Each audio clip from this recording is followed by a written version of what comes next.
Hey all. So I have been on vacation, enjoying me a couple days off.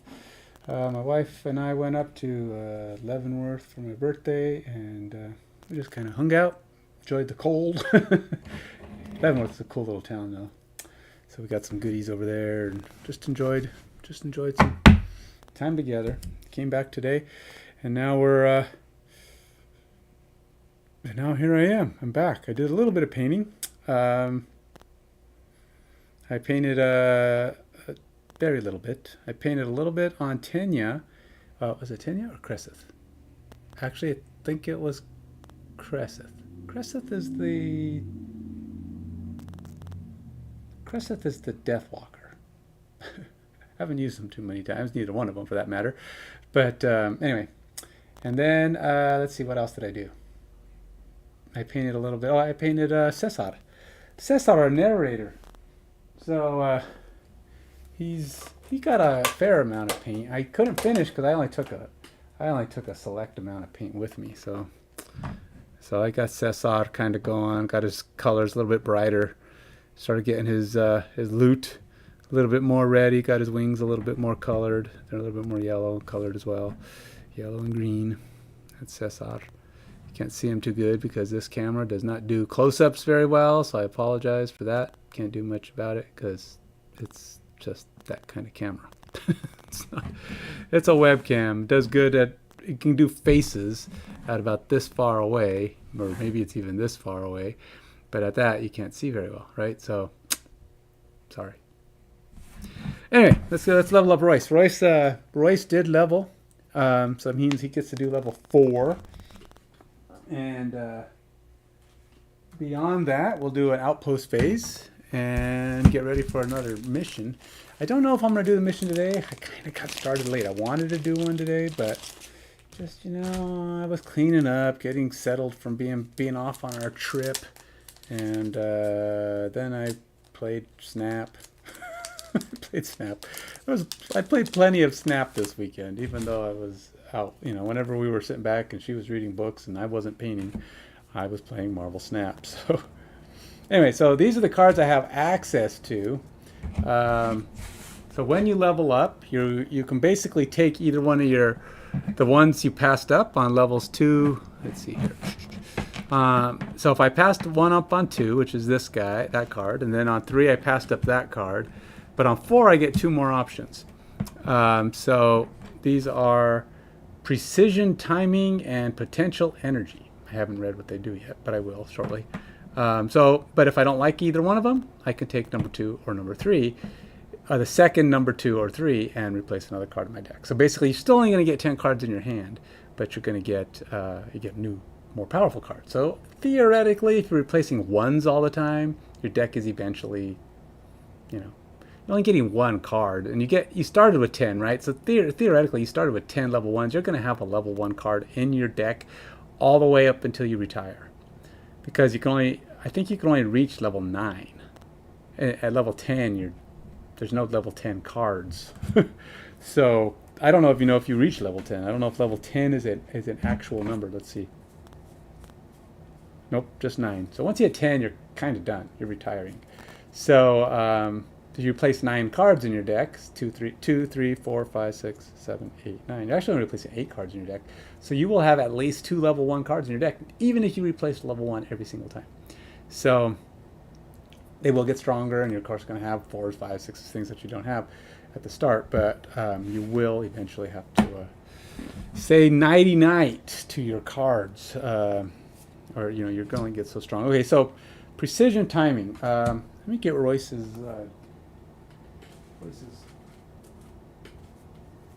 character sheet. He gets a couple of different things. Royce will get to level up, and he will get things like a perk. That's pretty much it. Perk and card. I think that's kind of the gist of all he gets. In addition to some extra hit points, of course.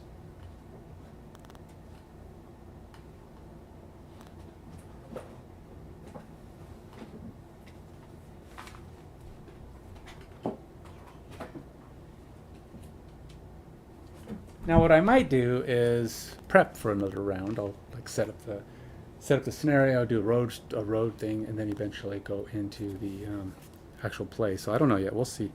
We'll see what my time is. I am off through Monday, so I actually get some extra day. Maybe I'll play 2 scenarios. We'll see. Got to catch up a little bit after that crap scenario. I guess assuming, of course, I win, which is, of course, the next most difficult thing. Got to win the scenarios. But we'll see. And Royce is leveling up. So maybe I'll do the next mission with just Adrian. Adrian was 1 point off of leveling, and have Adrian go out with Cresseth or Tenya and see if they can get through a mission. Now, it's going to be tough because Cresseth and Tenya are level 1s. Eek. So, there's that. Now, I can auto level them up to half my city's prosperity level, rounded up, but half of 2 is 1, so still can only start at 1. Okay, let's see here, leveling up. I just got to make sure. I mean, it's technically the outpost phase is only part. I mean, there's other things you're supposed to do first before you level up, I guess. So let's go through the sheet, right? Because outpost phase is And around this area, spawning monsters. What did I do? Did I miss it? I keep forgetting what page it's on. Scenario, ending a scenario. Oh, here it is. So downtime. It's actually, you can't level up a character until technically the 4th step of outpost phase. So I supposedly do the whole outpost phase. Let's go ahead and get through this. The first things we do is passage of time. I believe I already checked our passage of time. Yep, I already did it. So we're up to the next week. That came from the next mission that we did. I did that right away. And then we have the outpost event, which now we're back. Everybody's happy. We're celebrating. Celebrate survival. Come on. So we got back to town, and we survived, but we didn't do. We did not. I believe we did not do an outpost phase. Hold on a sec. You know what? Let's be sure. Let's be sure what I did last time. Let's see what my last stream was. It's been a little while. It's been a few days, and I forget what I've done and what I haven't done. So let me go to my YouTube studio and check out what my most recent things were. So my most recent thing I did was nothing. I mean, I did my scenario. That's it. Part 1 of that, then the boss fight. So yeah, I've done nothing. I've done nothing. Latest published content. Huh. All right. So I'm wrong. Let's do this. I guess I can do a whole kit and caboodle. The whole output phase is for me. Let's put the outpost phase up in play. So let's go. Summer outpost phases. Let's go ahead and go with this one. Do I need? Okay. A gentleman you haven't seen before wearing a dapper vest has set up a small table. This is a Cesar reading, so I got to read in Cesar's accent, which, by the way, probably changes every time I do it because I don't know. I can't never remember what I use for. It's kind of an Italianish, Germanish thing. I don't know. Just it's his accent. Okay, it's Cesar. He doesn't know what his accent is. Okay, so a gentleman you have seen before, wearing a deeper vest, has set a small table for cards on the street corner. He beckoned us over. Tricarmanti, familia! Tricarmanti, familia? Simplest game there is. He pulls out 3 worn cards, frayed from use, and flips them upright on the table. Just need to watch the red queen. Ignore the spades.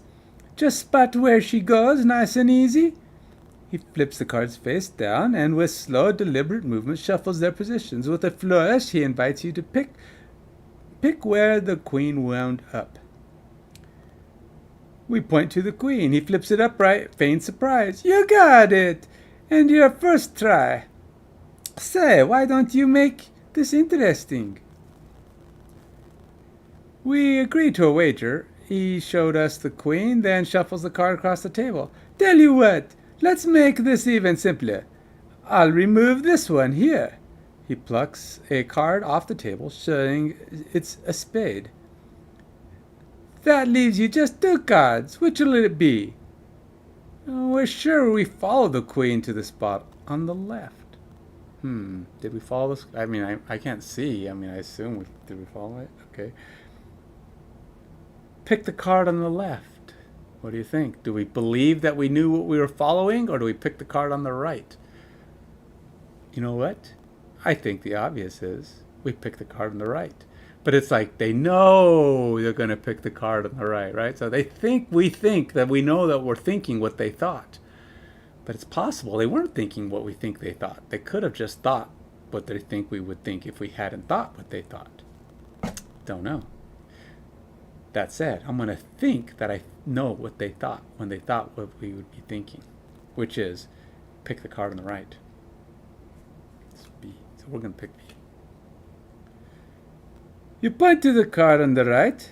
He flips it dramatically over. Looks like a spade. Sorry, pal. It takes a certain smarts. Better luck next time. Oh, wait a minute. Without cheating too much, we lose in both cases. There wasn't a C. There's no C, but it does show C at the bottom. Wait a minute. Didn't give me an option for C.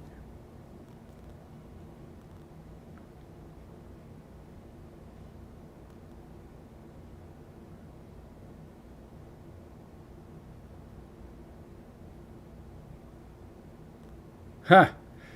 Well, we didn't. So we lose 5 gold. But if we had called him a charlatan before we choose nothing, say, you're a cheat, man. We don't know what you're doing, but you're cheating. Okay. That said, we lost 5 gold. Pooh. And you know what?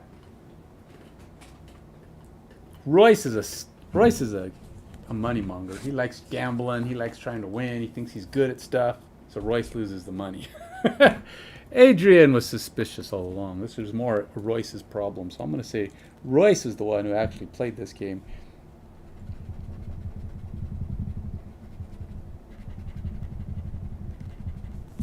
Adrian looks at Royce and goes, I told you not to play with him. I knew he was trouble. And Royce looks at you. What? You think he was cheating? Oh, come on, Royce. I know he was cheating. You know he was cheating. I suppose you're probably right. Okay, anyway, we did that. Town card done. What next? Passage of time, done. Outpost event, done. Don't need to do anything else. Nothing weird happened on that. Building operations. Okay, so we can build stuff. We probably should, if we have the resources, try to build up the town a little bit more. We are at level 2, so assuming we have the stuff, we could probably level up pretty easily. Now, one of those things is we got to go through the cards and see if there's anything that happens as a result of just having the cards. So, no effect. We can buy. We should probably try to buy the metal and the pelts, just because you got to try to keep that stuff coming in. You don't get much very often. Sometimes the loot is pretty scarce in some of these areas, especially at 2 players. You just don't have people who are able to land on the loot very often. It's very difficult to get loot with 2 players because it gets so hard, and you're like, they've got these set timed right, so you only get, it's like, it takes about 12 rounds to win, 12 to 15 rounds to win most of these, and that's if you're playing it, you're playing hard, fast through it. And with only 2 players, 12 to 15 rounds is very costly. You don't get a kill or hit multiple monsters at once. You're rarely ever killing 2 monsters in a turn. I mean, you might hit multiple monsters in a turn and speed them up. But with 3 or 4 players, I believe there's often times where you guys can group up and you can get smack, smack, smack, smack and get some extra hits in there. And you're going to do extra damage and quite possibly kill multiple monsters in a round. Now, yeah, you might soften them up. It might take a little while, but you might start off with 2 or 3 extra monsters. But there's going to be times when you're dropping them 2 or 3 at a time. just because the damage they take and the groupings and the multi-area attacks that you'll be able to take advantage of with multiple monsters, you're going to drop more monsters. With 2 people, it just doesn't happen very often. You might get a couple of extra good hits and you do some damage, maybe as you level up, possibly.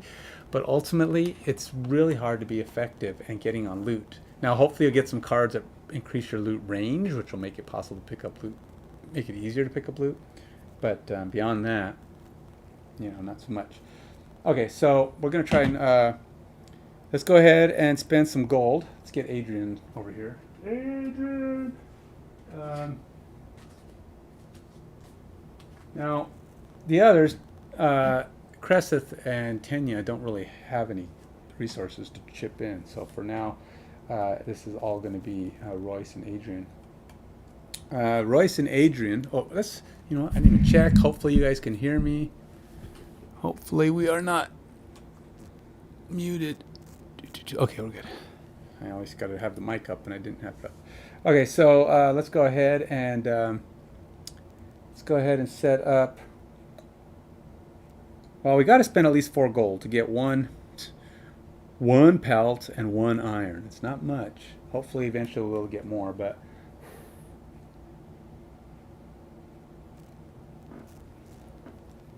Adrian will split the cost of 1 and buy the other.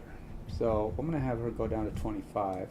Just so she knows Royce just lost some money gambling.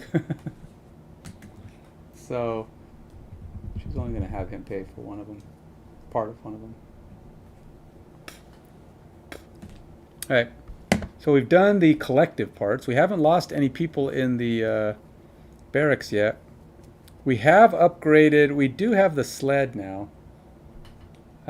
We should probably buy a boat, if at all possible. Just because. So basically, buying these things opens up other scenarios, or opens up some scenarios. It'll say, bought this, and now you can access this scenario or that scenario. And that's what it has these little things that you read once you buy them, and it'll say, this is the scenario you bought. So, how much wood have we got? How much does the town have? Frosthaven has no wood in their supply. Eek. And we have 8 wood. We can only buy 1 thing anyway, but still, it's. I'd like to upgrade something. Maybe we need to upgrade our lumber mill so we can buy some lumber. Or let's buy the lumber mill. We don't even have the basic lumber mill yet. Let's see, the basic lumber. Oh, it's a logging camp. So we need 132. All right. 132. So we need. Well, we already have the prosperity. At some point, we need to start upgrading our city. I know our city's going to need some better walls and towers. Probably start thinking about that. But I think we also just need to get more lumber. So we need 232. Do we have that? So we can go with the. Oops. We can only build 1 thing anyway. So we're going to go with 2 pelts. And 3, we do have the 3 iron. Boy, the city is broke. We've got the city spending all of its stuff to build up the logging camp. 10 gold. Does it even have any gold? Yeek! They don't even have any gold. Alright, well. We'll have them pitch in, so we're going to have both do 5, I guess.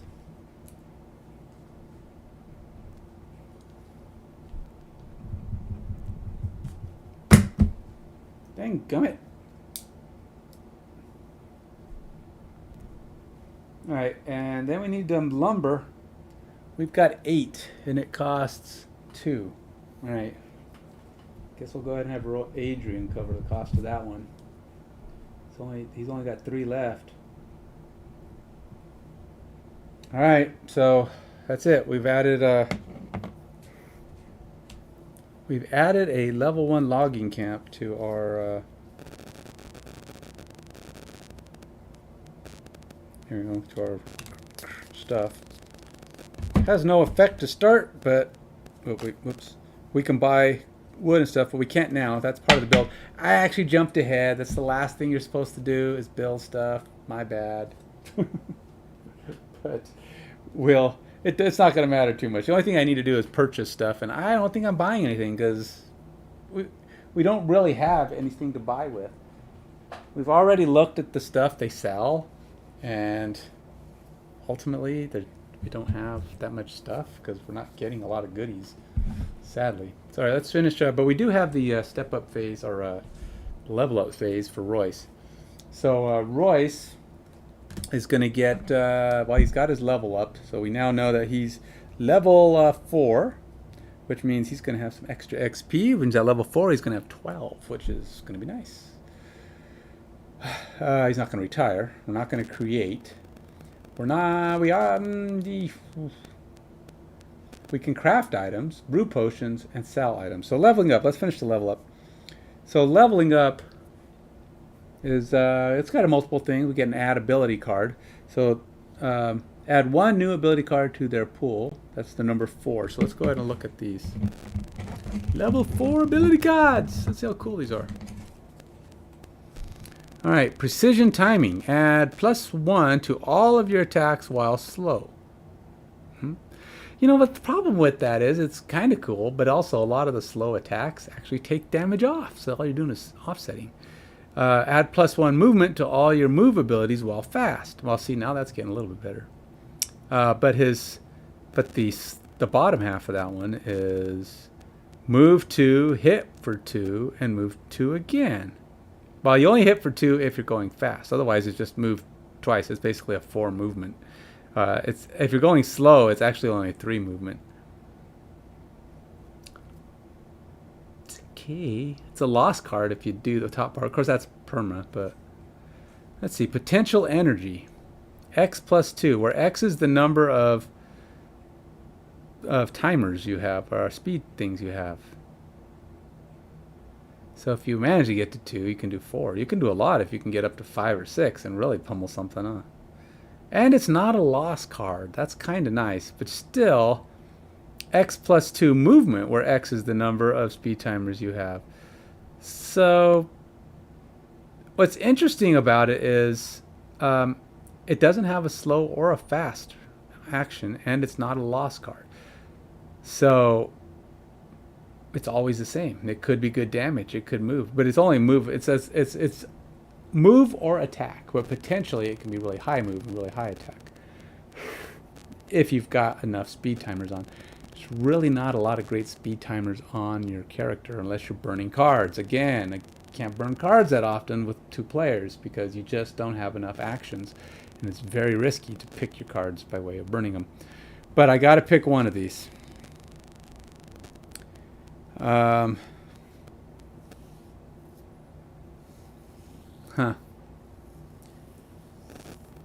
+1 to all your slow attacks. Like I said, a lot of them just subtract, so really all that does is bring you back to normal. And then they have +1 to all your move while going fast, which can be nice. Extending your move, plus extending your move, plus he's got some shoes right now that actually extend his movement on occasion. So, but again, it's a lost card. The more cards you put in that are lost cards, the worse they are. But so between these two, I think I'm going to go with the one that has no effect. It's not slow, it's not fast, it's just based on your speed tokens. Now, I have a real hard time keeping speed tokens in play, but we'll see. I'm going to try to see if I can build up on his speed tokens a little bit. But they do get a perk. They do increase their hit points, gain a perk mark. So let's go ahead and get him perk. Let's see if there's anything here that can maybe help with his speed. So the one I'm giving him is potential energy. It's 1 XP if I use it for damage. Otherwise, it's just movement. But it could potentially be good if I can keep my speed up. There's some masteries he's got where you go 7 turns in a row without going slow. It's like, I don't know when he's ever going to get that. I don't know how he's going to... He's definitely going to have to do some manipulation stuff. But again, those are the kind of things you really can only do with lots of players. I think it's going to be really hard to get masteries as 2-player based on the difficulty that they have this game set at. But I haven't seen it getting easier. Hopefully the extra health will help, but you know, the creatures just get harder too, so there's that. Alright, so perk marks. Let's see what we got. We definitely got to keep tweaking this deck in our favor, though. Place, see, some of his masteries are never be targeted by an attack. He doesn't have that many cards. He's got one where he can turn invisible. And then other than that, you're like trying to hide behind stuff or not be far ahead. Or, yeah, I don't know how you do that. With 2 players, it's got to be really hard. Because with multiple people, and they're all doing summons, and they've got stuff all over the place, it's probably pretty easy to get into a position where you're like, okay, I'm just going to stay. That thing can only see these guys. That thing can only see those guys. He plays hit and run. He can move into a place where all the other characters are kind of the ones that would be targeted. And it's easy. But with only 2 players in play, and one of them casting, you know, an occasional banner or whatever, not being targeted is going to be really hard. Unless it's like a streamlined thing where he gets to stay in back and all the monsters are in front and you just like stay back and hopefully never get hit. But that's going to be really hard unless you're really got a lot of good movement stuff going on. Maybe eventually you have that. I don't know. Oh yeah, we won our bet. I could probably give 1 iron and 1 pellet. It's kind of lame. Oh no, we get twice as much. So we actually get 2. We bet 1 iron, 1 pellet, and we get both of it back. So we get 2 iron, 2 pellet back. And again, it was probably Royce who bet, so I'm going to give him... He likes to bet. So we'll say 2 iron, 2 pellet. And we'll delete the bet. I had that in my notes, so we placed that bet last time. Okay. Alright, so the scenario are the perk options. Start your first turn. Each scenario, you may perform a move of 3. That just seems like such a weak thing. It's a one-time shot. You got 12 rounds. Moving 3 right out the gate will let you punch something fast, but I don't know. I like long-lasting effects. Add +2, regenerate self, and a roll. I think a +2, yeah, that would be good. I can replace 2 +1 cards with 2 +2 cards. That's really good.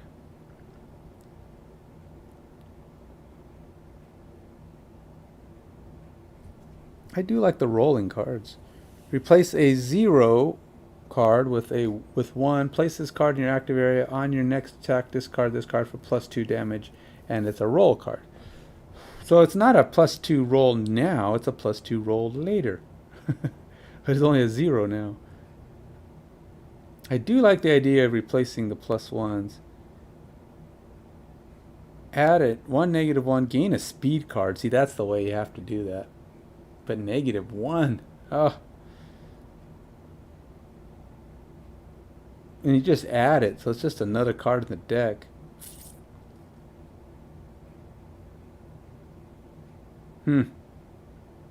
He does need speed. If he's ever going to get these, be able to move more often, he's going to have to start adding more speed. But adding -1s, I'm not ready for that. I'm going to replace 2 +1s with 2 +2s and see how much damage he starts doing with that.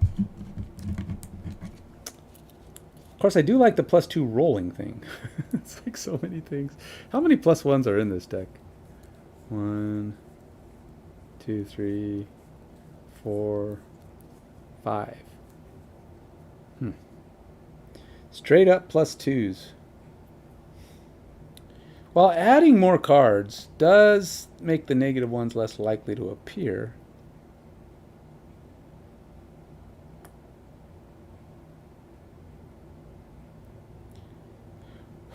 And then I always go for the woundy thing, which will just wound more guys.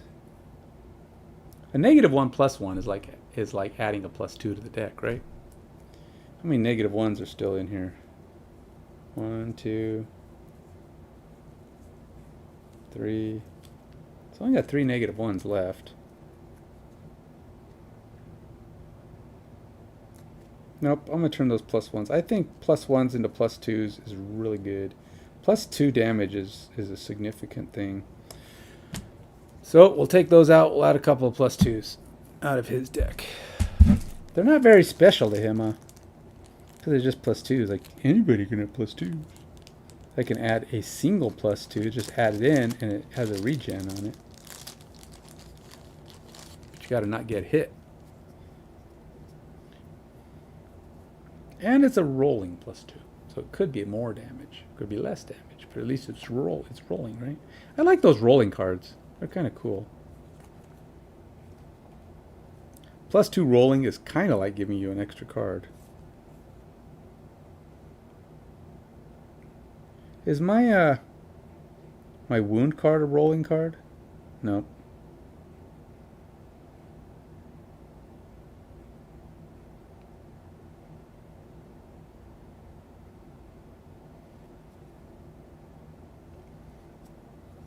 Regenerating is kind of nice. But regenerating is also a risk, because you could just get hit. Then it's not going to matter after you regenerated. It's like less. Huh. On your next attack, discard that.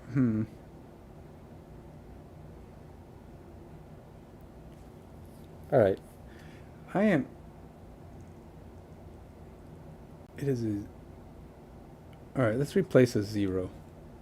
This is still a 0, but it's a 0 with plus 2 later. How many zeros are in the deck? I'm just trying to see how many bad cards are in the deck. -1, 2, 3,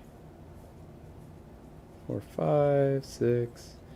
There are 6 bad cards in the deck. Bad cards, like things that are going to just hurt your attack. So you go -1 to +1. That's a big swing. 0 to 0, but gives you plus 2 later, which is actually really nice. It's a plus 2 swing also. There's a lot of ways they give you plus 2 on this. A +1 pin is kind of nice. There's so many things to consider. You only get to do it once, and I won't be able to level up again for a long time. So let's go with... I kind of want to do... Adding another -1 just seems so bad, though. I want to do something specific to him. You know, like, it's his thing, man. Like...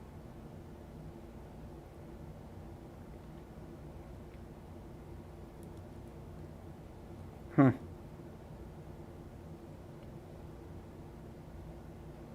I do like replacing -1s.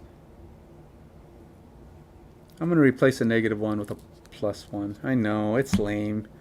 People are like, no, anything but that. Is it better to not hit for less and hit for more, more often, or hit extra hard when I do hit? No, I got to take the negative off. Less negatives are always good. Especially as these guys get tougher. You need to just not be missing. Okay, so I did say I was going to do the 2 +1s. I lied. I'm doing, take a -1 out and put a +1 in. I know, it's kind of a lame maneuver. It's really hard to, you're not going to get most of these cards. At least now I can kind of justify doing the -1 thing on him next time. Because I won't be increasing my -1s from what they are now. And I still have an extra +1 in there. Okay, so he's done. That's his perk. So we gave Royce a +1, replacing a -1. You know, kind of, you know, it's hard to decide. You know, it's like, what's the benefit? My feeling is more damage more often is better than extra hard damage the same rate of time. Extra more damage at the same rate. Because if you had a +2 in replacing plus ones, you didn't increase the amount of times that you do more damage. All you did was increase the amount you do when you do more damage, which is good. Doing more damage is always good, but you still have more. You still have the same number of negatives in there. Mathematically, replacing a -1 with a +1 actually increases the number of times where you do positive damage, which is better. You're going to be positive. You're less likely to have those times when you just drop a bit short. So mathematically, replacing a -1 with a +1 is a better deal. Taking the -1s out of your deck are almost always going to be better deals, because that means your results are almost always going to be positive. So we got theoretically an opportunity to remove 2 more -1 cards from my deck. There are options then where we can replace 0 cards with other zeros, but they do +2 later. So they're like an extra enhancement at a later time, which could be good, because a +2 later plus whatever you do damage next time could be crushing. But it gets, again, it's just enhancing a non-negative. I think getting the negatives out of your deck just makes it so you're hitting positive more often, and then hopefully later on, if we can get some more of these dang perks, we can level him up. Masteries will get him a perk too, but again, difficult to do. Alright, so right now, he's got his deck ready. He is now ready, fretty, to start putting his cards away here. And so we're done our level up. We've done our building. See what else is there? Perk, hit points. Nope. He doesn't have a linked up level. Leveling up, gaining check marks, creating characters, achieving masteries. Retire character, not doing that. Brew potions. Do we want a brew potion? Potions are cool. He can carry an extra item right now, because actually no, it's your level. There's just 3. Let's see, I think you're allowed to carry your level, cut half your level rounded up. So at 3 you get 2, because at 2 you get 2, right? No, at 3 you get 2, at 4 you get 2. That's what it is. So he's 4, he's not changing, he might as well just keep what he has. No point in buying something he can't use right now. I mean, yes, there is a point. You can kind of be more picky about what you carry around with you, but let's not overcomplicate things, huh? Let's just stick with what we got. So where's the rest of the cards? The rest of the cards I did not take. There they are.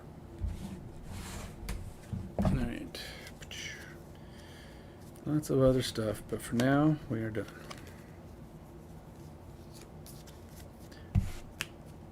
Yes, these cards are probably pretty good, but I'm yet to decide if they're that great. I don't know the level 4 card. The level 4 card I got is that much better than the level 3 cards. Especially since I did not take the speed token because I'm afraid of -1s. I don't want -1s. I mean, you are replacing oh no, you're just adding a -1. So more chances at crappier results. I'm going to need that if I'm ever going to get 7 straight turns of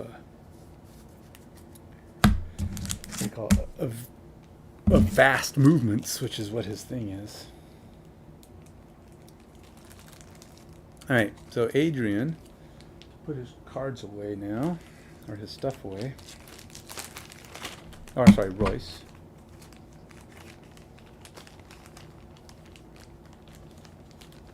Both these guys got to really start focusing on their perks more, though. Adrian especially. Adrian is doing terrible with perks. She has failed at most of the time. I think she's only ever gotten 1.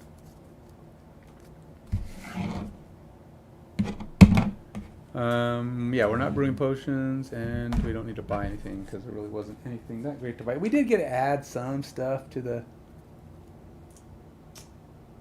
queue, but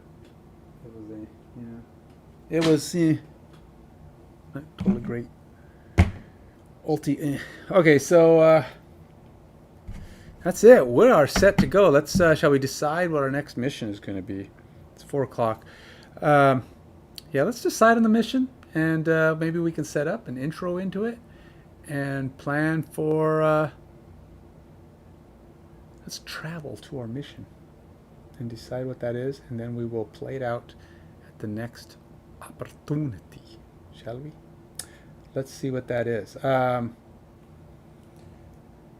We have done. We've read those both things right there, both read. Choink.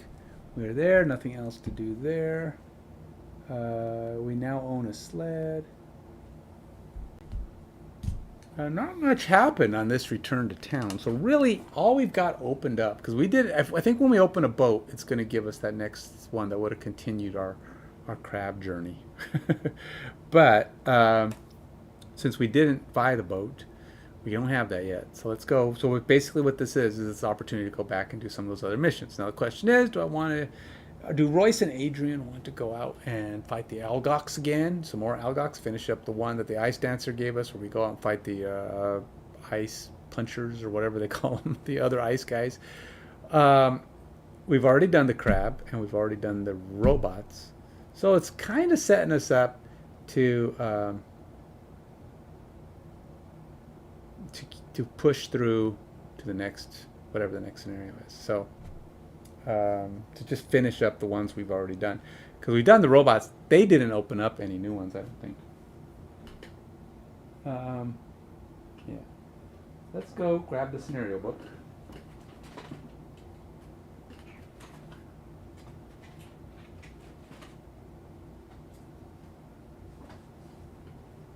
All right, so these are where we were, and that one had us read 3.3, which is what I read here. 3.3. Oh, I guess it did open up to more. New scenarios 13 and 14. Did I write those down here?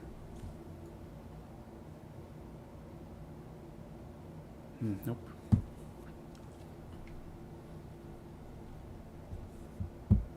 So I'm just writing down the scenarios that I can do.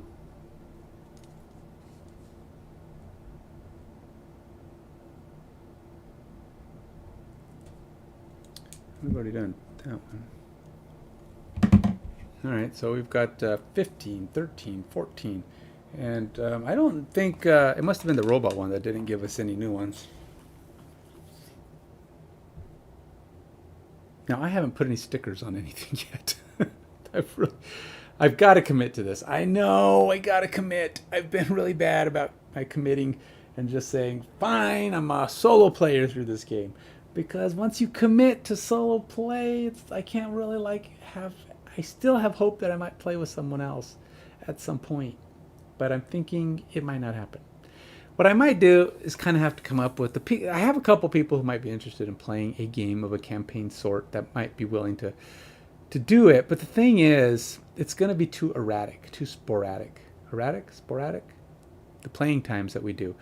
And what that means is we may never finish one of these. We're not going to play every week. We're not going to play every other week. We might play like once a month or once every other month. It'd just be so few and far between. So what I might do is invite them along on an occasional mission where I will do something. I'm messing with the rules a little bit. It's like if somebody wants to come and join me for a scenario, we can come in, they'll build a character quick, and then they'll go with me out on one of my missions. We'll just have them be whatever level they can be when they join, and then they will just go with me on the mission. It's not like they're going to play all the time. It's just one of those things. So it's going to be a flexing, fluctuating team here, with Adrian and Royce always being a part of that team. So it could always be Adrian. It could be Adrian and Royce on any given day. It could be Adrian and Tenya or Cresseth, or whoever decides to join us. They'll pick one of the other characters and just join in on the party. So we could have a 4-player party maybe. Or I will never have Adrian and Royce.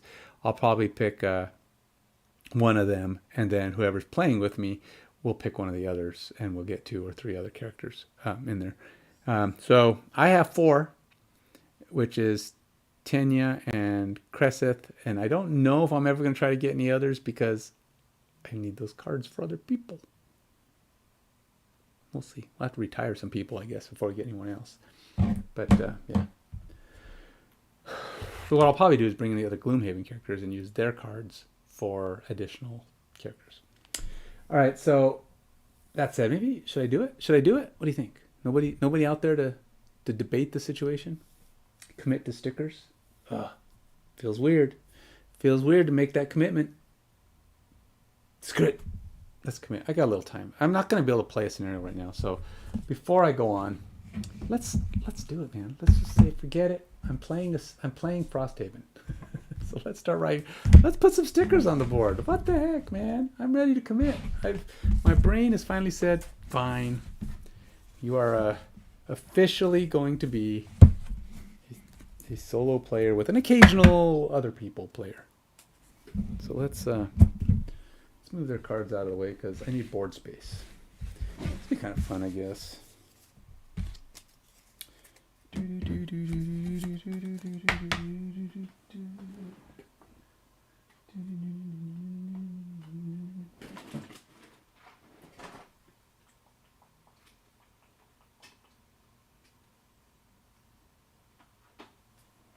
So there's a lot of stickers and stuff to put on these guys.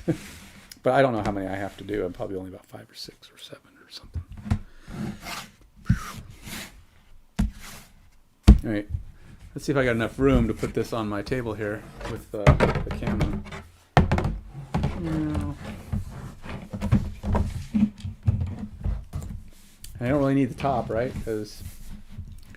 So if the top's off the board, it's all right because we don't really need it. I'm going to go ahead and click this off. Well,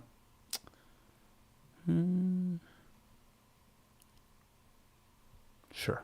Let's click it off. It won't help. Never mind. It won't help. I was thinking I might be able to get some more space on here, but I don't think it's going to work.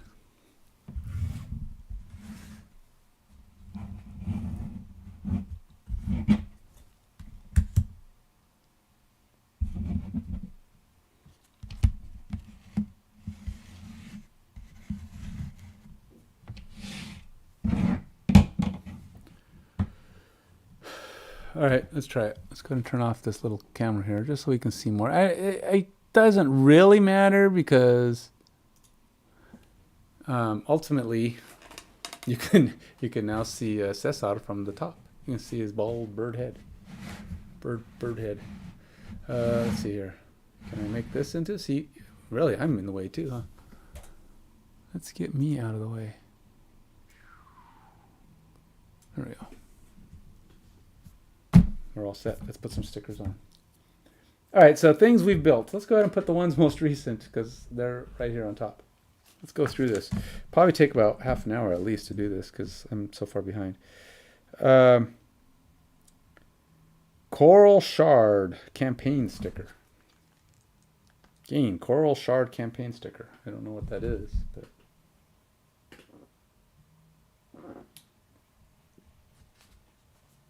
is that a place? Coral Shard. Oh, campaign stickers, yeah. I don't know where they go, what they're supposed to do. Is that a place?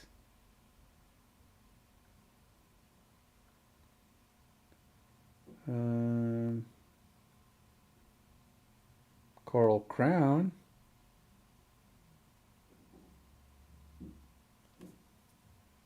No, there's no Coral Crown, into the forest. I do not see Coral Shard on this page. See uncharged, charge, bognage, crown, something or other, destroyer, friend, unfettered, destroyer, friend. Okay, so that's not it. So let's go see what other ones we got. Outpost.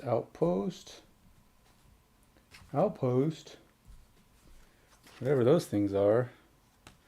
I suppose you could buy upgrades. I haven't quite learned that one yet. So that's a thing I'll probably do later.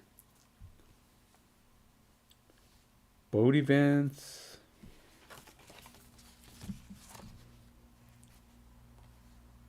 Pet cards, garden. I don't know where that campaign sticker is. Coral Shard, it says. Coral Shard campaign sticker.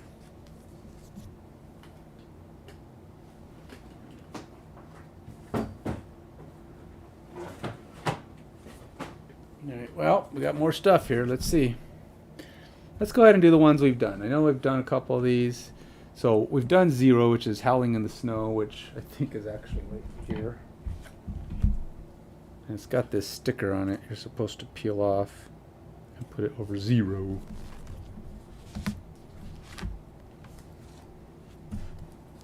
Alright. There's 1. I think 0 is when we came into town. So 0's got to be like...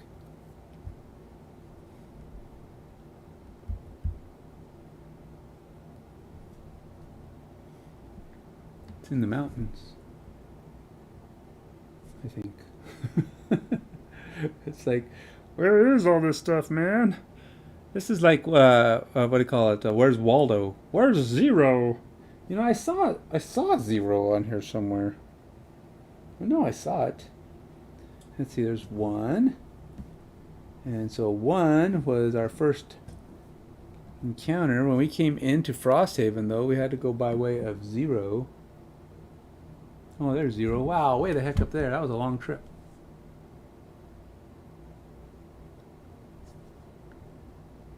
Alright. I gotta get this sticker off.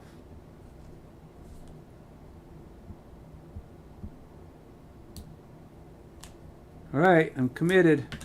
Here it comes. The first ever sticker. Right.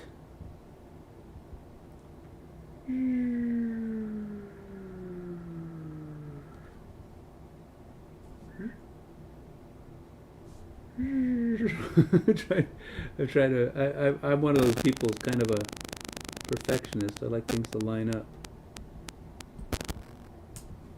Yeah, don't fall to me. Alright.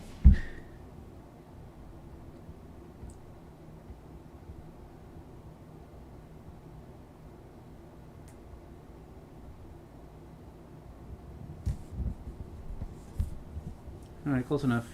It looks like it's about right. 0, all done. Woohoo! First sticker down. Number 1. All right, number 1. Here we go. Marking up my board, troops. I've committed to this game now. I have to finish it. It's no longer a I could just change my mind option here.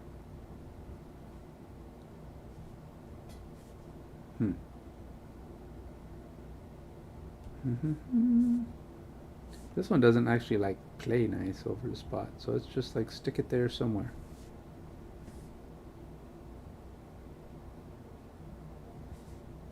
Alright, fine. Anyway.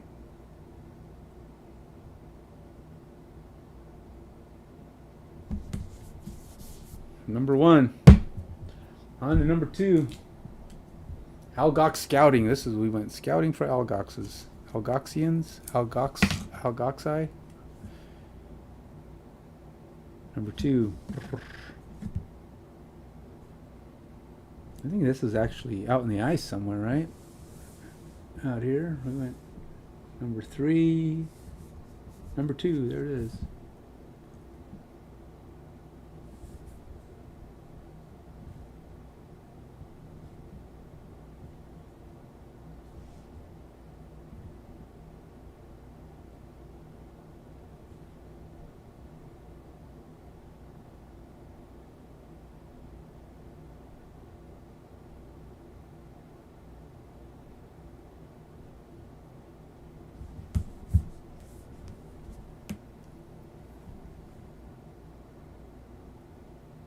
Huh. I feel like maybe I still missed that mark a little bit. I mean, it matches. I don't think these stickers are meant to be perfect, though, because they really don't match up perfectly. It's like they try to make it kind of match perfectly, but it doesn't really match perfectly. As much as I'd like to think it could. Because like the tip of this mountain's on there, but if I actually lined up these bottom ones with those mountains, they wouldn't even, that tip would be floating out here in the middle of space. So, yeah.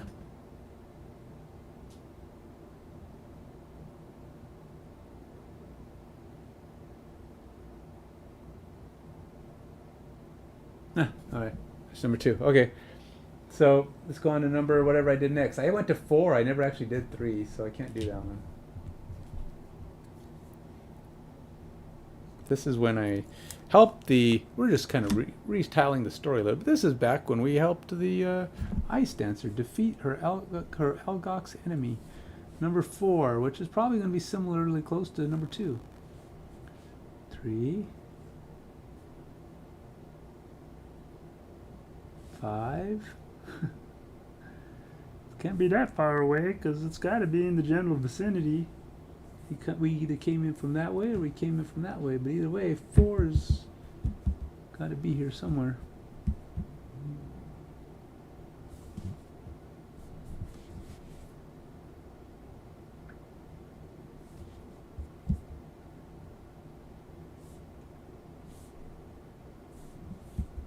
It's got to be right here somewhere. 0, 6. Where's 4? K8. Does it actually tell you? K8. It's supposed to be right here. There's no 4. Did I cover the number 4? What the heck?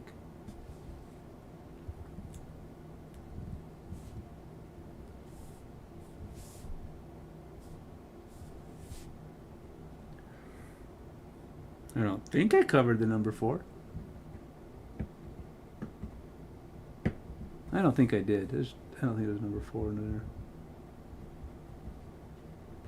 Oh, nice. This sticker has extra sticker on it.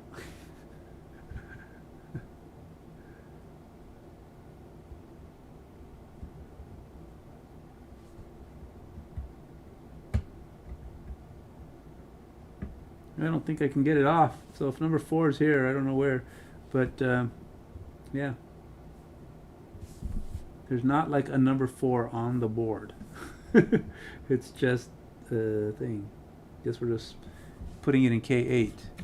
8K.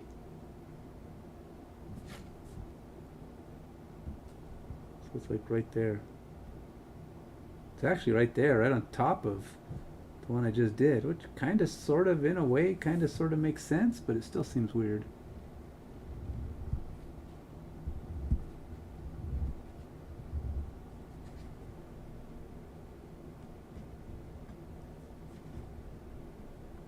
They really do make it so you can't take these off.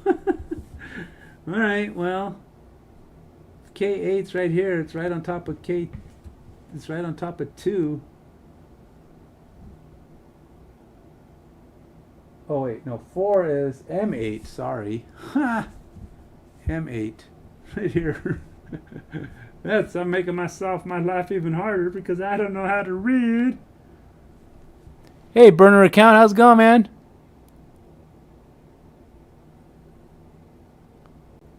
Yeah, I got 2 here, but let's say you add a sub sticker before sticker Y before scenario 4. Sticker Y? M8 is where I'm supposed to put this. Is there like supposed to be another thing there? Or is it W? Let's see, you have to add a sub sticker before sticker Y before scenario 4, or is it W? So there's another sticker on here that's supposed to go? This is what happens when you try to do, when you try not to write your stickers down. Map overlay stickers are what they are named. See, there's not a 4, but you're right. Let me go look. See, this is what happens when you try to put the stickers on late. And I was being slow and non-committal to putting stickers on the board. So now I'm finally deciding it's time to put stickers on. But as you can see, that is kind of haunting me a little bit here. So it's punishing me for not doing that. I'm finally committing, which is good, because if I would have done this like 5 scenarios from now, I'd probably been hitting myself. Okay, so things you get, let's see. 4 is this one, but I went through 2. Let's go through 2. I went through 2. 2 says, what did I need for 2? All right, I have to go to 77.3 to see what I did when I beat 2. 77.3.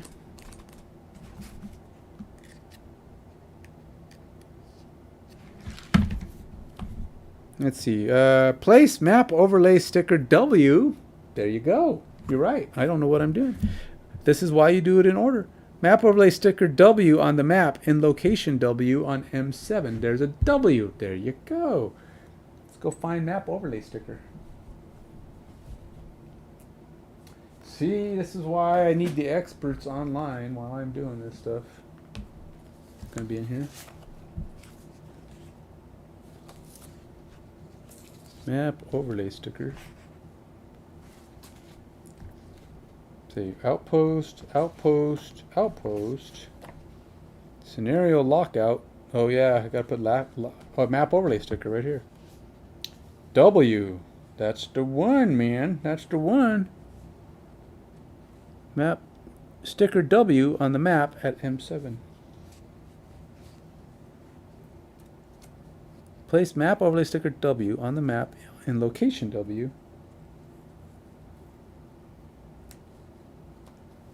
Oh, this guy has 2 parts. Interesting.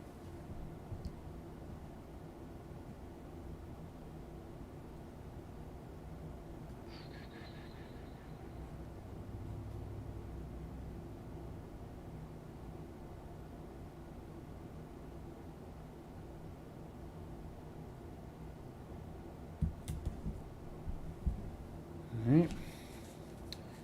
There's 2 parts of this W, so let's put that on there.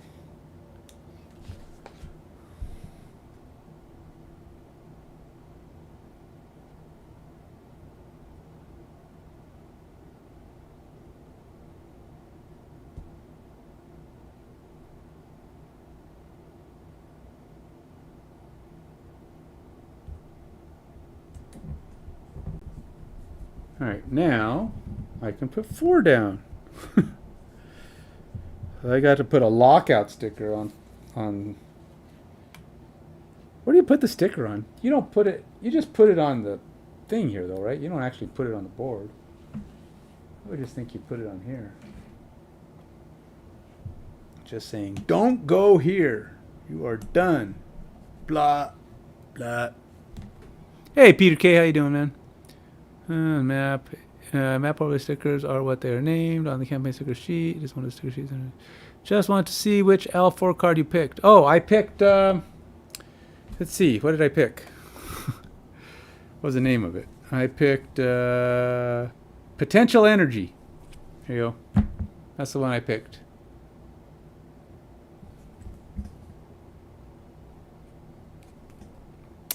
Well, no. Potential Energy doesn't really boost your speeds. It just allows you to utilize them when you have them. But you're right. The other card actually allowed you to get more speed. What was it? I didn't like it for something though. Or at least I didn't feel it was. See, that one lets you move extra time. I forgot what it was. See, that's the one I'm looking forward to. In fact, I didn't take the perk that gives you an extra AL card or an extra token, because I'm not yet ready to add more negatives to my deck. I decided to go with one that took a negative out of my deck. And next time maybe I'll go ahead and add that one, which will add a negative back in, but at least I won't increase my negatives from this time. Yeah, this is true. That's what I liked about it. It has no slow or fast, well, no fast boost, but no slow negatives. And if I can keep some tokens in play, this could be a potentially very good card, because it's also got no throwaways. The other one, the top half had a throw. Oh, that's right. The other one was a throwaway action. It made you faster. Yeah, it gave you more movement, I think, when you're going fast, and more damage when you're going slow. So it's kind of like the one that gives you a jump and shield. Same basic thing. It just sits in play. It's a lost card. And then the bottom half was yeah, I can't remember. But anyway, I chose this one. This is the one. This is the one I preferred, so I kept it in my deck. There you go. So now I can go ahead and put 4 back on my board.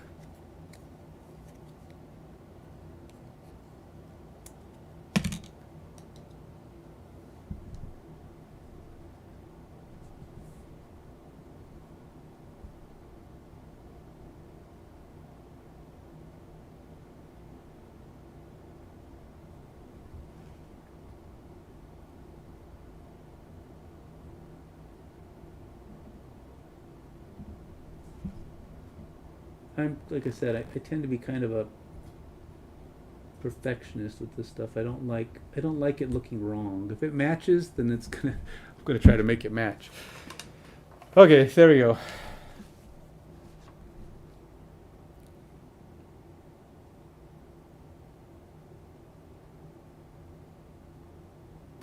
I know it's not bad, but I don't like getting negatives. I have a negative aversion. It's I like what I'll probably do. Like I said, I'm thinking I'm going to put that in next time. I did like it, extra speed. So when he levels up at 5, he can take a 5 booster card if there's one in there, like you say, plus getting him the speed of the card. He'll get like extras. So I think he'll get some extra. He'll really get to start coming into his own with his speed abilities, starting on the next level. But right now, I'm still setting him up. Level 4 is still set up.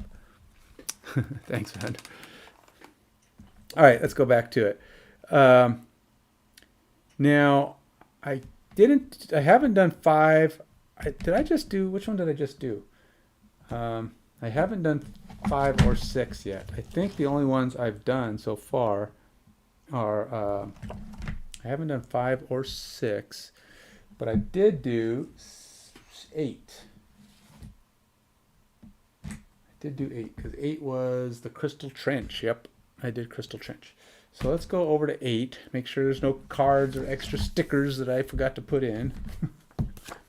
6, 7, 8, which is ends on 54.4. Yeah. Oh, there's probably nothing special for that one. That was just when that was back in the days when I was being chased down by wolves.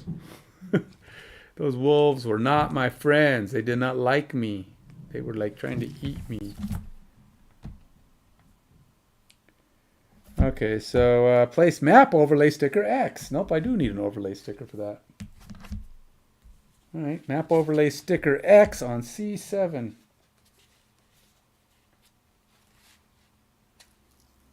That one's also a half and half.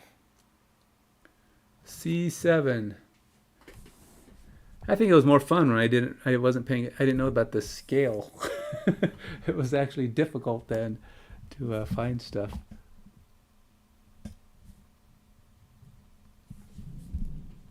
C7. Just gonna go like that, I suppose. But how does this work?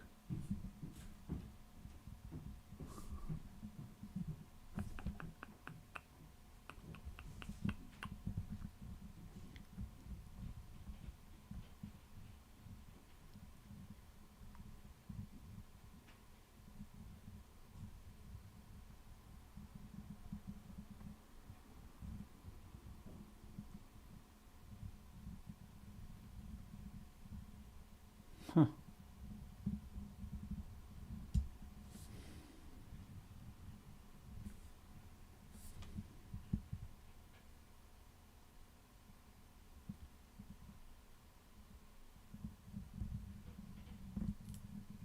No, don't stick it.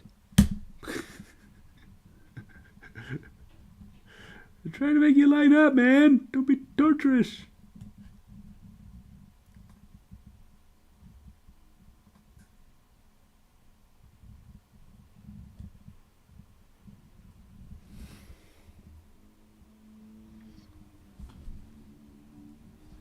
Still sticking funny. Stop it.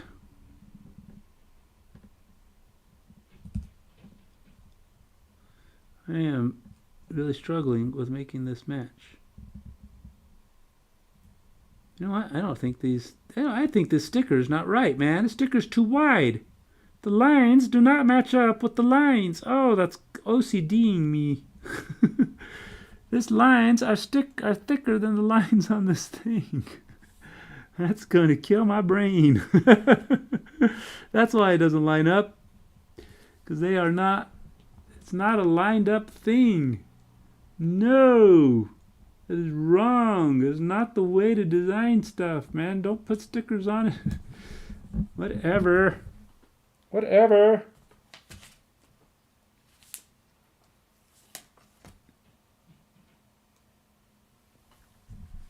Fine, whatever. It's gonna be all wrong.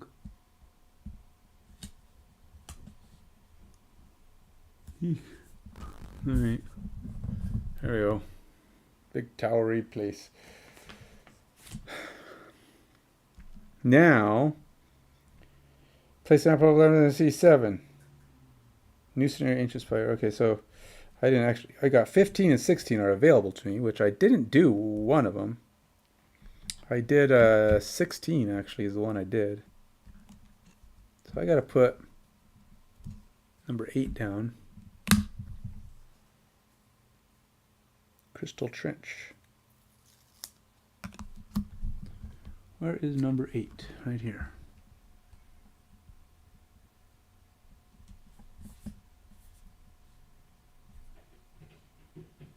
Wait. Yep, that's 8. Just making sure I'm so does this one have lines? Kinda.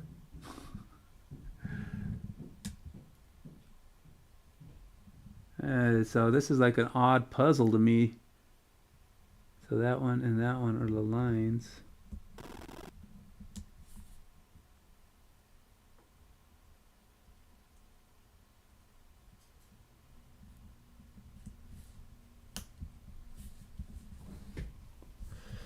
Close enough. Guess that's the way Crystal Trench is supposed to line up.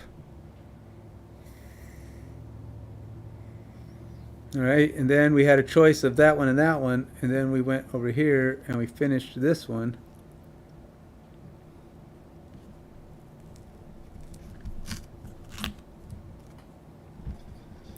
All right, man.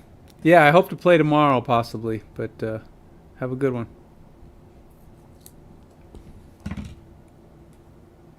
16.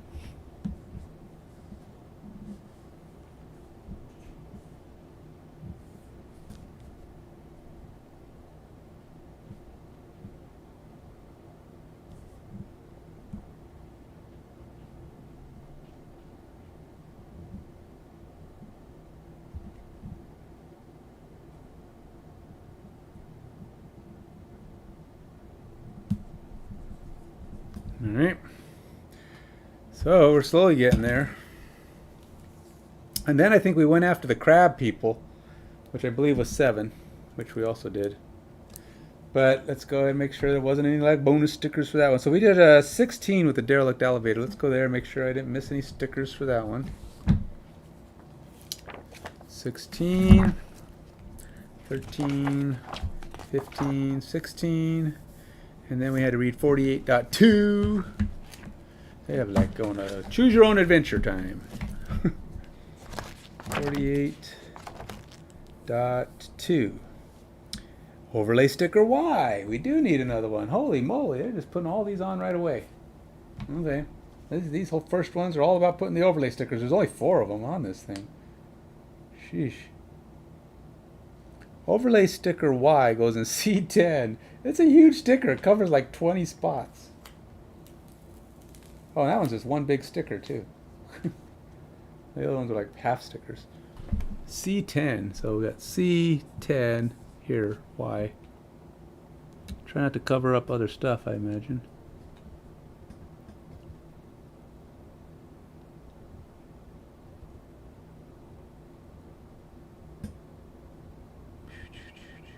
Probably like that.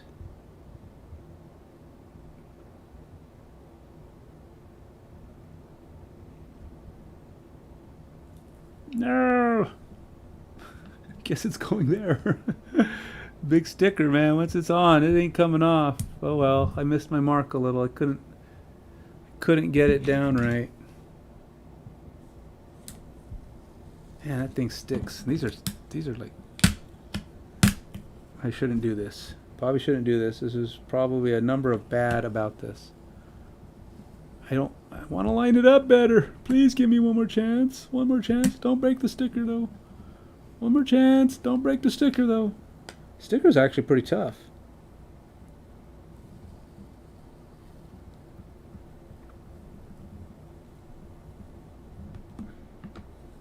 Now, granted, I'm probably risking losing a little of the sticky out of this. Alright, let's try that again. Now that I know where I want to line it up, I hope. I hope I know what I'm doing here, because I can't afford another miss. Missing it. Missing it. Alright, so these guys probably... Oh, yeah, I see. That one's going to go there. There you go. That one's going to go there.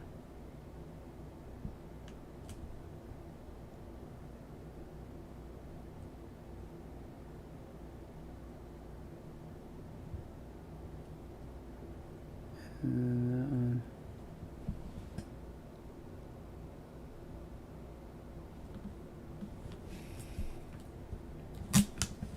Stop it!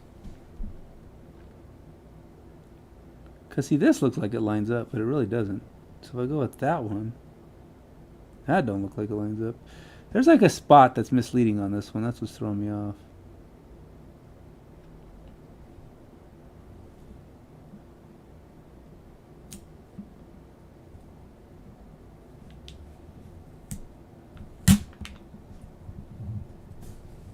Alright, that's it. I'm committing. That's what it is, man. I'm not changing it anymore. It's close-ish enough. C10. Alright, so we did that one. C10. New scenario, Rusty Tunnels and Quattro Library, which we did the Quattro Library. Strangely enough, these things aren't telling me to put the other sticker on, but usually you put the sticker on that comes with completing the scenario, right? So that's why I'm putting them on. Doesn't make sense if you wouldn't put it on. Alright, so it's 48.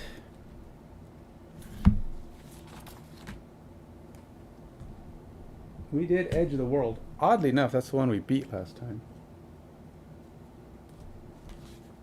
Is that odd?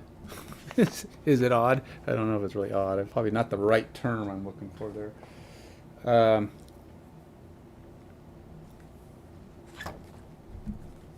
There's a lot of like little ones in that one. So Crystal Trench I did, which took me to 54.4, and then I did one that took me to that was 8. 7 I did.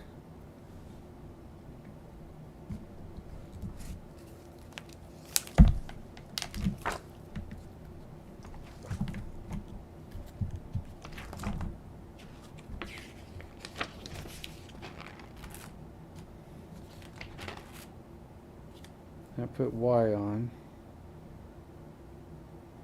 and then I had 15 and 16 available to me. Gotta make sure I write down that which ones I had available. It's probably good I'm doing this now, because definitely have to clear up some stuff. So I have 15 and 16 available, but I haven't done 15. All right. So 54.4. Didn't lock anything out, just set that up. And 54.4 was number 8. So I have to put number 8 on, which don't have number 8 yet. Where did I put number 8? Oh, wait, number 7 is right here. Where did I put number 8? Did I put number 8 on already? I probably did. Mind me. Number 8's right there. Okay. Number 8. So let's go to put number 7 on. You put on the stickers when you unlock. I know. See, here's the thing. I kept holding out hope that I would be able to get more people to play. So I said, I'm not going to mark up the board. If I can I had a couple of friends that were like, yeah, let's probably maybe kind of do it. And then it turns out that their commitment level or availability level was just not going to be enough. So I kept kind of seeing if we were going to be able to come up maybe with an occasional. And then I thought, if I can get a group, I'd rather do that and then mark it up with them. But eventually I decided, I don't think we're going to play frequently enough. It became looking like we might play every few weeks, a couple of months. And we would never get through the game. And I figured, well, I'm going to be playing this as a solo for a while. I think I'm going to be going pretty consistent, reasonably so. And as such, I think what I decided, I'm just going to, like, if my friends want to play, I'm going to go ahead and, stop that. I'm going to fix my camera because it's going nuts. Stop it, you're making my eyes hurt.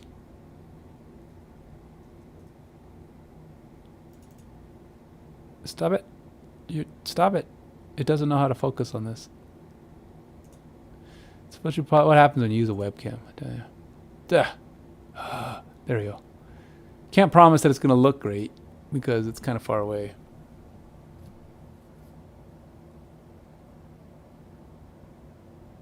That's actually kind of a good idea too. You're just like, all right, I'm not going to this spot, and I'm just gonna avoid that spot. When they come, we can go do that spot. What I decided was I'm gonna have, if they want to play, when they want to play, they're just gonna be part of this game, and I'm gonna be like Adrian or Royce will be my character, and I will meet them at the bar. They'll be like adventurers, the tavern, and say, hey, do you guys want to join us? Help me complete this. You know, we need some help going out and doing this particular task. And so they'll come up and they'll be able to do one-offs with me, maybe do a couple of them that are in that set. And they'll just create a character, and we'll adjust the scenario difficulty according to the character that they bring in, and we'll just go see how it goes. So that's how I think I'm going to do it, if they want to do it. I have Gloomhaven too. We can always play Gloomhaven. So we'll have these characters that they can build up, and if they want to come back and play again later, they can use that same character. Just use them, do other quests with us. Same way I'm going to kind of do Adrian and Royce with an occasional switch in of Tenya and Cresseth, two other characters that I've kind of prepped for play. So that's my plan anyway for them, and that's why I finally decided it's time to get this thing marked up. So. Because I'm getting too far behind, as you can well see, and I don't know what, like I said, I didn't even know about the overlay stickers because I was just assuming it would be one sticker. 7. 3.3, let's go see what 3.3 put on my board.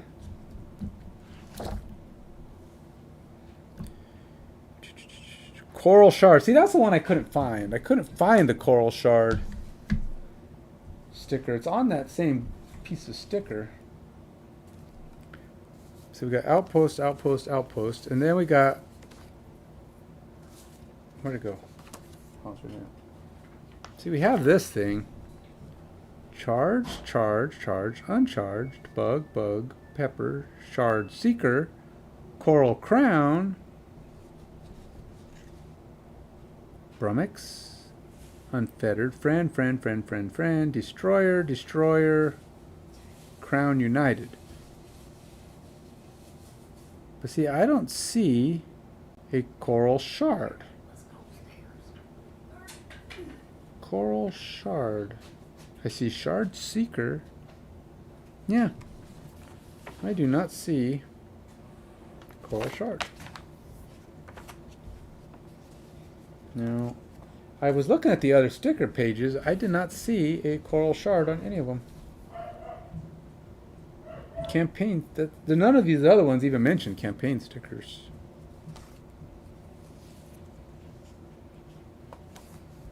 Coral Shards and Coral Crown are the same thing. Ah, well, see, I didn't know that. Huh. Well, nice way to throw me off. Okay. Coral Crown.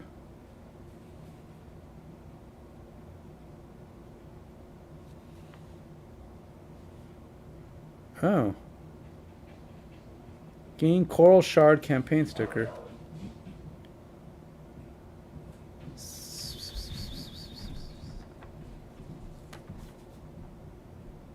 One, two, three, four, five, six. But which one am I putting on there?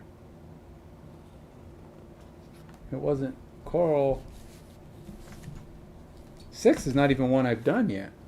So, 1, 2, 3, 4, 5, 6.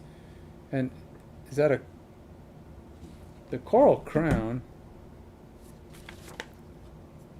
says Coral Crown is just, it's 6 crowns, but it doesn't tell you which one to put on there.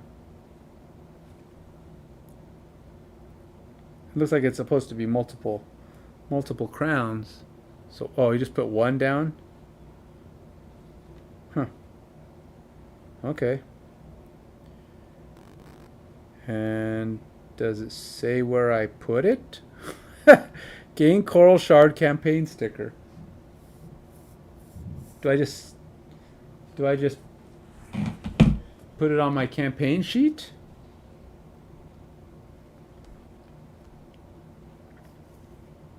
I probably should read the instructions for that, huh? Total defense inspiration. Yeah, I see the reference how they go together.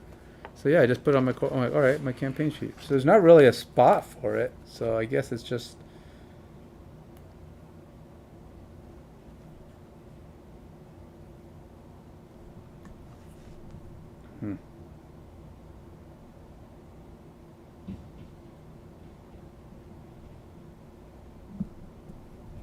All right, Coral Crown. Does this little Coral Crown sticker come off? Nope. Actually, none of those come off, just the crown parts. All right, well, that'll have to do. All right, so I've got that Coral Crown piece. So that's 3.3. What else have I missed? I have to put 7 down. Oh, that was 7. So I just got to put 7 down. Let's put it on the board, shall we?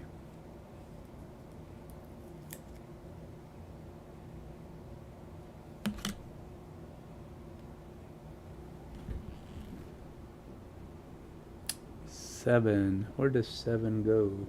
Wait, it probably says. You know, it doesn't really tell you where 7 goes. It's like, well, you got it, but you got to find it because this one doesn't tell you what letter it's on.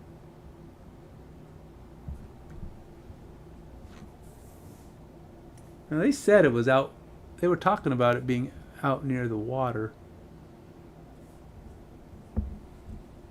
Ah, there it is.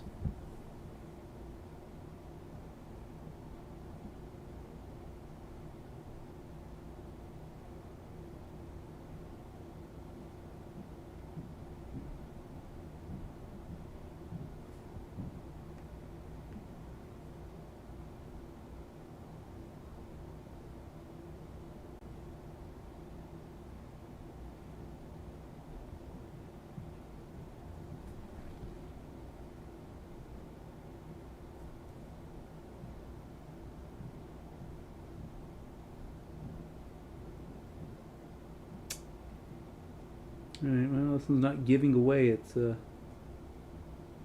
handy dandy. Positional solution.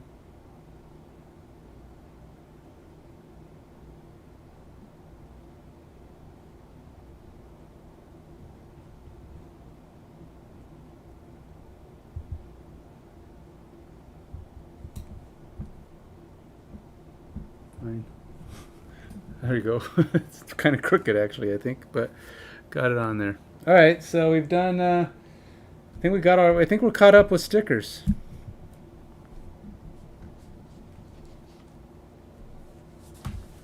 Let's see. I've done 7 scenarios. I think 1, 2, 3, 4, 5, 6, 7. Yep. No, we're missing one. We're missing 26. We haven't, because we did 26 as well. So let's go find out what I'm missing for 26.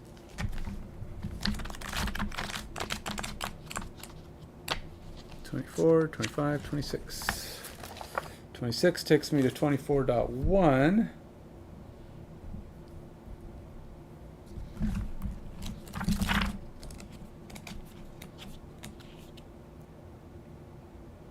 So maybe I've done 8 scenarios. I must have done 8 scenarios then, not because I have to get 26 in here. Locked out scenario, rusted tunnels, 25. I gotta block out a scenario.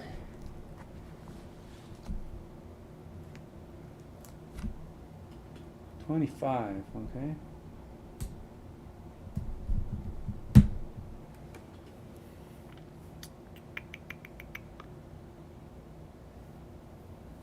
And I'm assuming I did that, right? 169. Yep, put that in there. Okay.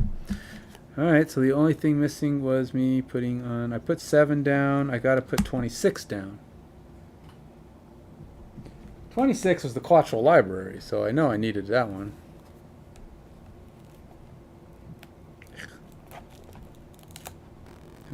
That was the one that took me thousands of times to beat. No, and by 1,000 times, I'm not exaggerating. It took me 1,000 times to beat it. I did so bad on that one.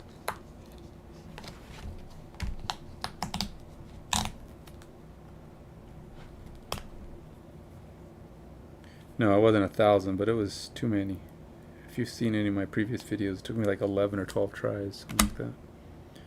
12 tries to beat a scenario is ridiculous.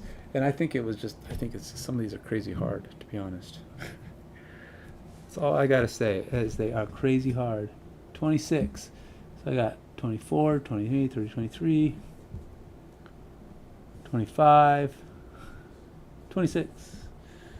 Here we go.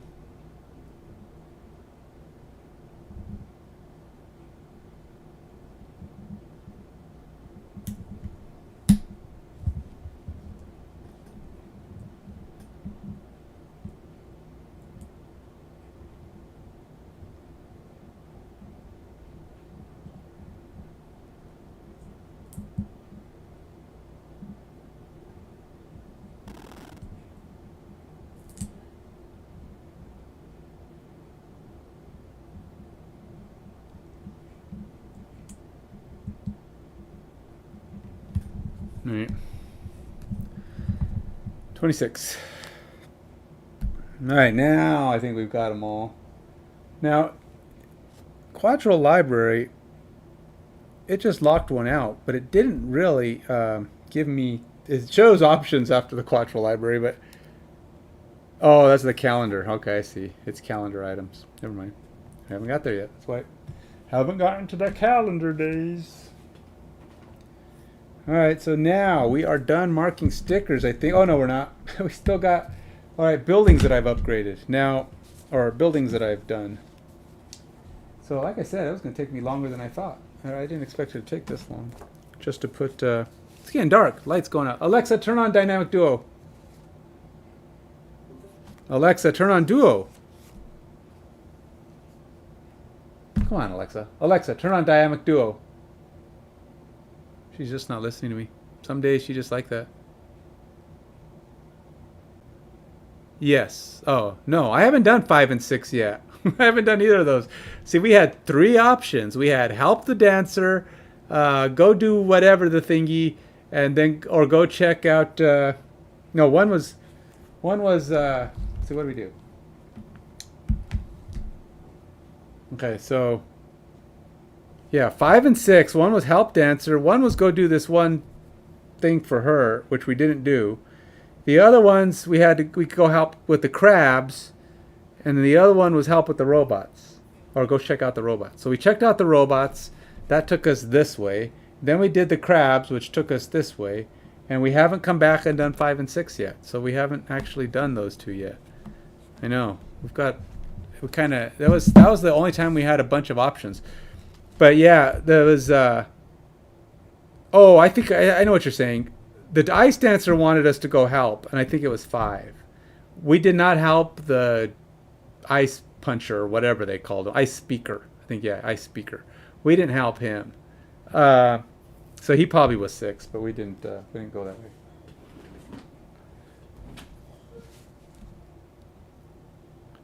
Oh, did it lock it? No, we haven't done either one of those yet. I think you have to do one before you lock it.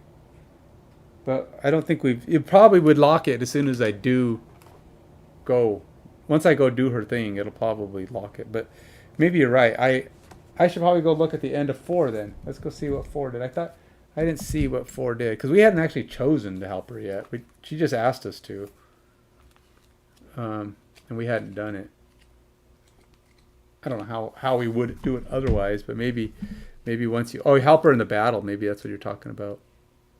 So 4 took me to oh, this is not going to tell me at the end. So I got to go to 75.1. 75.1. Took me to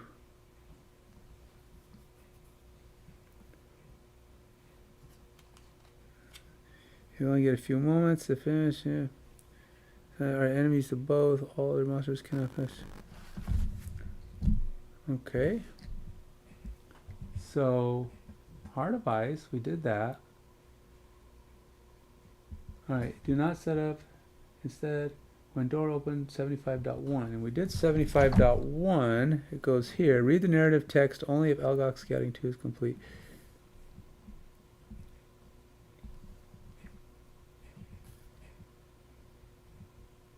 But it doesn't say where to go from there. It just says, your companion roars back and two chiefs charge. Manage to fight. What did I miss? When door 1 is open, go to 75.1. I'm on 75.1. They fight. Our enemies, boss monster's ability card. All other monsters cannot focus on a target. So that was the fight, and I remember that.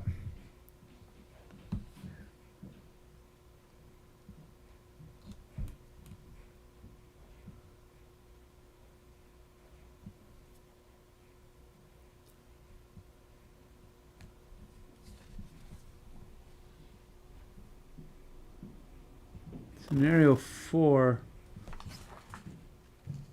Oh, there's 2 pages of 4. Okay. All right. Here's the top part. If the Snow Dancer is dead, read 15.2. The Snow Dancer is not dead. The Frozen Fist was. So I read 22.1. That's where she must have helped. I forgot. Some of these are 2 pages. See, this is why. For those of you thinking of doing like I did, where you skip and don't put the stickers down and don't follow this, and you want to wait till, say, oh, I don't know, 8 or so scenarios before you make that commitment, don't. That's all I gotta say. Bad plan. Didn't work out for me. And it probably would be even more complicated if you're not paying attention, if you don't want to read through all of the stuff. So, yeah. Unlock Frozen Crypt. New scenario, Frozen Crypt 5. See, it just gave me Frozen Crypt 5.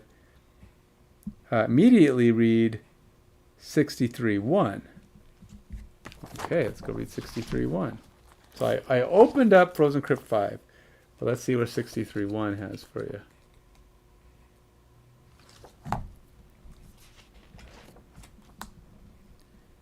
Alright, Rose and Bruises, Algok's Altercation, Nod, good, Zatha chirps, and while you're doing that, we'll keep rebuilding the town. So this is when Zatha asked me to do stuff. We added 156, Game Morality, New Scenario, Edge of the World, and Crystal Trench, which I've done both of those. So yeah, this is basically just me going back to town.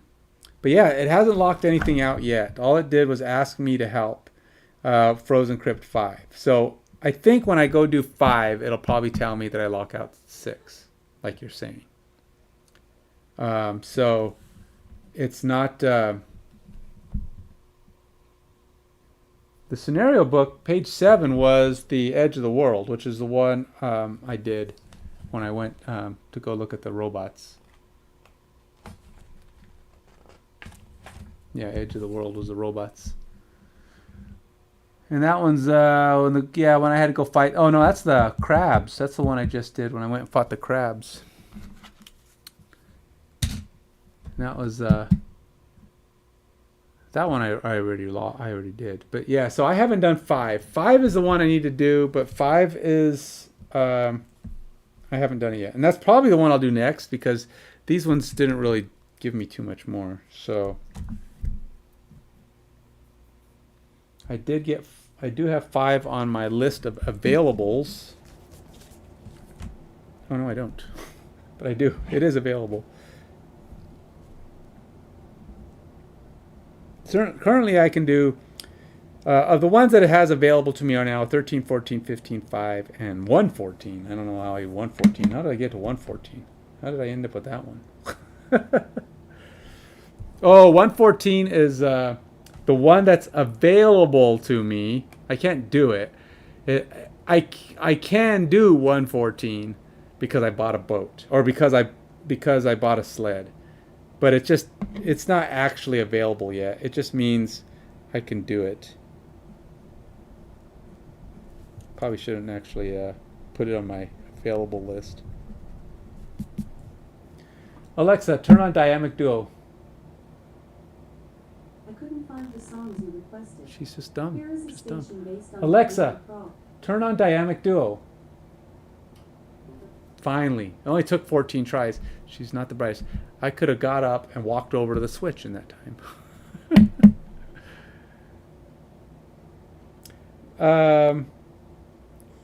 Oh, maybe.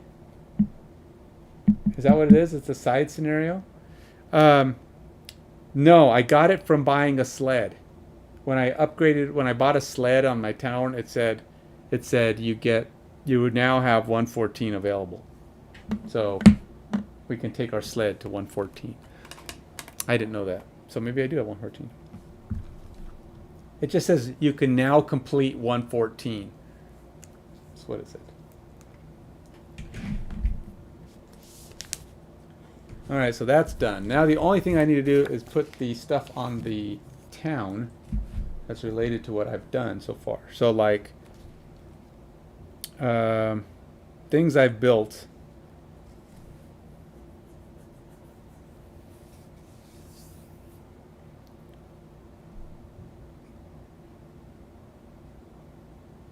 Oh, level 6, 5, 4, 3, 2. I think I built a level 2 craftsman. I'm pretty sure I have a level 2 craftsman.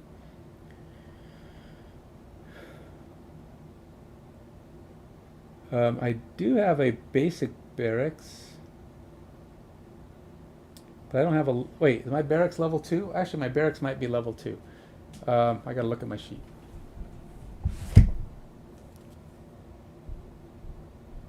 Chip barracks is level 2. So I can put a level 2 barracks down. Probably should get these down before I get up to another sticker level.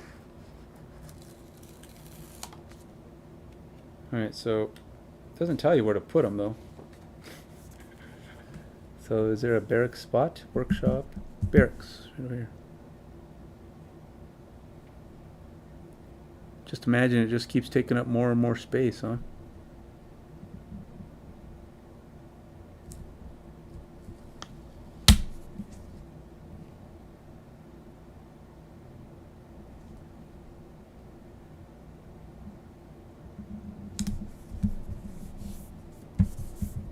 Okay, and then I also have, I believe, a level 2 craftsman. These are what I have. Level 2 barracks, yep, level 2 craftsman.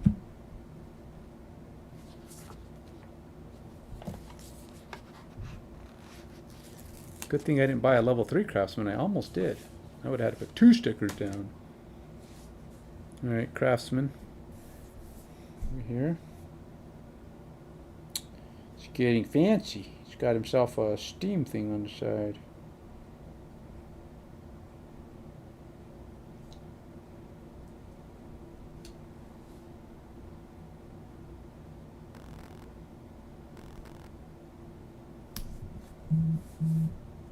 Okay.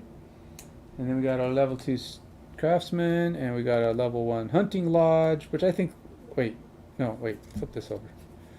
Logging camp. I just bought a logging camp, so I got level 1 logging camp.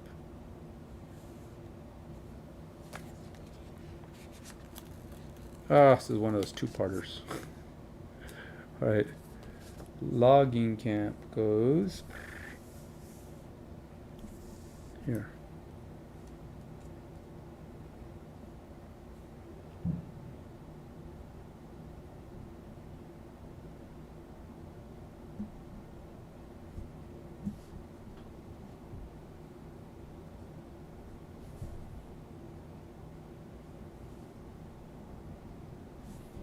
Oh, never mind.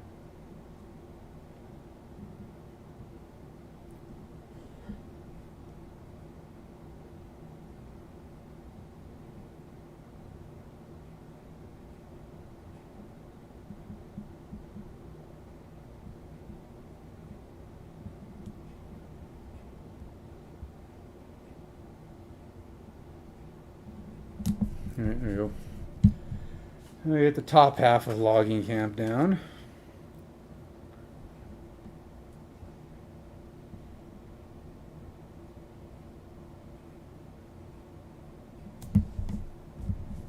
All right, logging camp done. What else have I got? I have a mining camp. I think I have level 1 mining camp too. That's the metal one.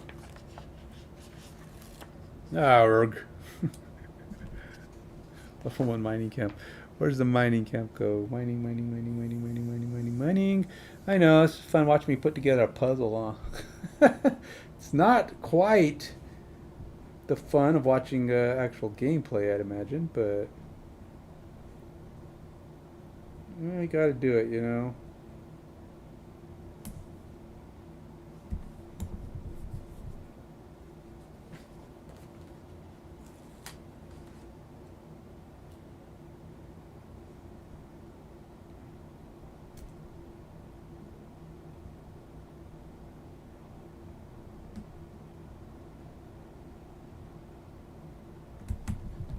Right. It is kind of cool the way it kind of shapes up, starts to build up the map a little bit. Starts making the map look fuller and fuller. Level 1, level 1, level 1. I think I haven't done too many level 2s, other than things that already can be level 2. Like I do have a hunting lodge for my pelts.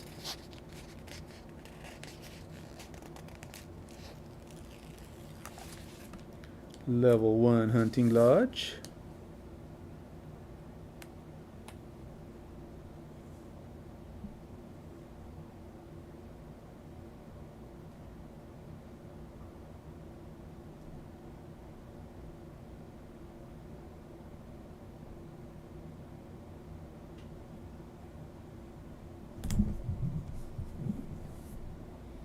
Okay.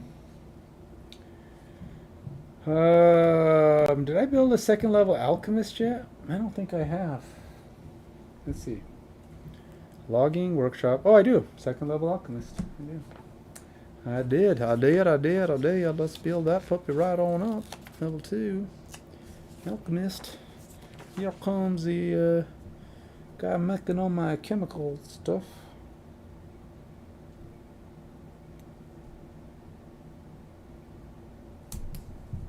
Alright. Bigger, badder alchemist. Now what else have I got? I got level 1. I got a workshop, which I have a sled. I have to do the sled. Alchemist, mining. Did I do mining? Yeah, mining's over there. Hunting, yep, got it. Craftsman, got it. Barracks, level 2 barracks, got that one as well. The only thing left for me to do is put in my sled. And I think I saw the sled here somewhere. Sled, yep, there it is. I guess you put the sled, probably put the sled somewhere near the workshop. Oh, it tells you, it has a B.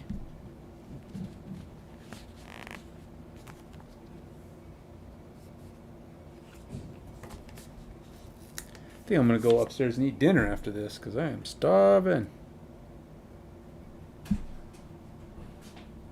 Time for me to go eat some food. You know, slide all set. I think that's it, troops. I'm all done. I'm going to call it, I think. I am now ready for some official ready to play. I don't know if you have seen the town map before you started putting stickers on it. Just wanted to point out that there are also wall sections. Yeah, I do see the wall sections. I build my defenses, and I was actually thinking... I have seen that you have to build the walls. I mean, I just kind of saw that in passing, you know, while going through rules and looking at stuff. And I noticed, yeah, I'm going to have to build those up. As I also saw that when you're reading the rules, it talks about how the wall defenses help reduce when you get attacked and how much damage you take and that kind of thing. So I know I need to get that built up. I'm thinking next build, next outpost phase, if I have the stuff, I'll probably go ahead and start building me some defenses. Some stuff like that might come in handy. At least one level of walls. Get one of them up. Of course, they'll probably tell you they attack from N. You built K. Sorry, you got smacked. Oh, whatever. But yeah, I think I'm all set now. Probably, if I miss something, I'm sure I can figure it out later. I'll catch up. Because now I'll start putting stickers on pretty much at every stop. Oh, that would explain why they folded. That's why they have split lines on them. Interesting. Okay, well, I'm done. Hey, thanks for stopping by, burner account. Now I'm all set. We did an outpost phase. We've got everything caught up on my map, I think. And now it's just a matter of getting a scenario in. So it's just deciding on where we're headed. Probably going to go help out either the Algox or the or our mayor, who asked us to go check out another thing. But or did I already do that one? No, maybe that's the one I went to do. That was the crabs. So no, I guess we're going to go help out the ice dancer next. So let's go do that. But anyway, we'll do a road event, and we'll call it good from there. Till next time, take it easy. Bye.